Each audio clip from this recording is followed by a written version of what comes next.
deve ter ouvido dizer que arroz engorda e com isso diminuiu ou eliminou o arroz das principais refeições. Mas será que isso é bom? Se eu for em algum lugar que tem, eu como, mas eu fazer arroz branco na minha casa.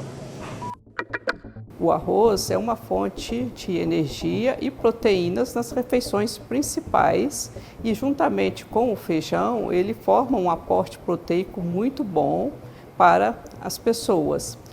O fato de ter essa desinformação tem levado as pessoas a diminuir o consumo do arroz e a procurar outras fontes de carboidratos, que às vezes têm um custo mais elevado e que não tem essas proteínas que complementam com o feijão. Uma dessas substituições é feita com a batata. O arroz tem 7 a 8% de proteínas, o arroz branco, e a batata tem um conteúdo proteico quase que irrelevante na nossa alimentação, sendo que batata e feijão não se complementam em relação à proteína. Esse hábito de consumir, de fazer esta substituição, às vezes vem de origens não brasileiras na alimentação. As pessoas viajam e há outros países que usam a batata como fonte energética. Porém, eles têm outras fontes proteicas mais elevadas de consumo, teor maior de carnes, né, de embutidos e de outras fontes proteicas na sua alimentação. A pesquisadora diz ainda que o arroz leva à fama, mas o que engorda mesmo é o acúmulo de determinados tipos de carboidratos nas refeições. Há lugares e regiões do Brasil que eles consomem arroz com macarrão, eles consomem arroz com batatas, com mandiocas cozidas, então eles acabam exagerando no teor de vários tipos de carboidratos que estão no prato. O brasileiro tem o hábito de fazer um consumo de arroz, feijão, bife e batata frita. E aí, nesse caso, ele tem um valor calórico muito elevado que leva, né, a um consumo exagerado de carboidratos provenientes aí da batata e com a adição de óleo. E quais as principais diferenças entre o arroz integral e o arroz branco? Eu como pouco arroz, né? Mas eu como arroz normalmente. Eu até tentei num período aí comer arroz integral e tal, mas eu vi que não fazia muita diferença, assim, pelo menos para o meu organismo. O arroz branco, ele é um arroz polido, onde as partes externas, né, do grão foram retiradas.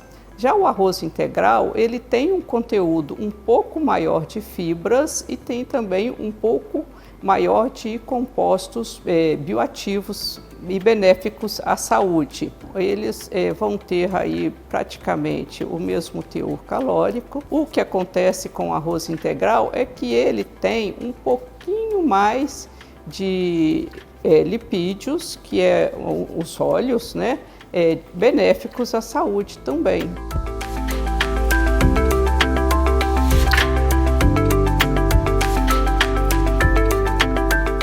Eu como arroz vermelho, eu como arroz negro, eu como aqueles arroz misturado de multigrãos. Existem hoje vários tipos de arroz no mercado, que são os arroz pigmentados, né? Coloridos de vermelho, coloridos de preto, são naturais e eles são muito ricos em antioxidantes, comparáveis a um arroz integral.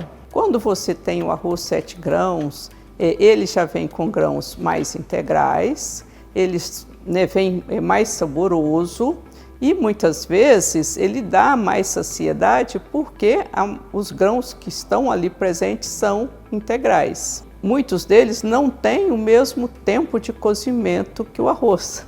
Então, eles ficam, às vezes, parcialmente cozidos e, com isso, você vai ter uma digestão bem mais lenta.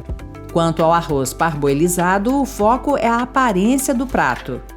Quando você compra um pacote de arroz parboilizado, você vê que ele está sempre inteiro, né? Não está quebrado, e quando ele é cozido, ele também está sempre solto e sempre inteiro. E isso tem sido muito benéfico para as cozinhas industriais, os restaurantes, né, onde o arroz fica sempre muito solto. O brasileiro gosta desse arroz mais solto. O parboilizado, pelo processo que ele passa de cozimento com a casca, alguns nutrientes das camadas externas acabam entrando, né, dentro do grão, se fixando, e é por isso que esses nutrientes bioativos dão essa coloração, né, um pouco mais amarelada ao parboilizado.